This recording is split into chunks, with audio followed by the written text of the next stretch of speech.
Social মিডিয়ায় আমরা সবাই জ্ঞানী, আমিও কিছু জ্ঞান দিতে জানি, তবে সবাইকে দিব না। যারা ব্যাচেলার বা বিয়ে করে না এখনো, সোজা বাংলায় যাদের ঘরে বউ নেই আমাদের জানা, সুদর্শন পুরুষ মানেই সুন্দর না। শিক্ষাগত যোগ্যতা, পরিপাটি কাপড় চোপড়, সেটাম দেহ থাকলেই হবে না। যদি থাকে ওয়ালেট, পার্স বা মানি ব্যাগ খালি, তোমার যোগ্যতার ঝুলিও খালি।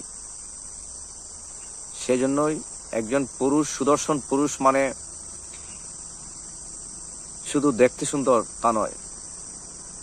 একজন মেয়ে মানুষ, সুন্দরী মেয়ে মানে বিউটিফুল গার্ল, কিন্তু একজন সুন্দর পুরুষ বা সুদর্শন পুরুষ মানে বিউটিফুল বয় নয়, স্মার্ট বয়, হ্যান্ডসাম বয় বা সুদর্শন বালক। তো সেটা শুধু সুন্দর দিয়েই নয়, শুধু বিউটিফুল দিয়েই নয়। একজন পুরুষ বা ছেলের বিউটিফুল হচ্ছে তার ওয়ালেট বা পার্সের সৌন্দর্য। যার ওয়ালেট বা পার্স যত বেশি সুন্দর, সেই ছেলে বা পুরুষ তত বেশি সুন্দর বা সুদর্শন।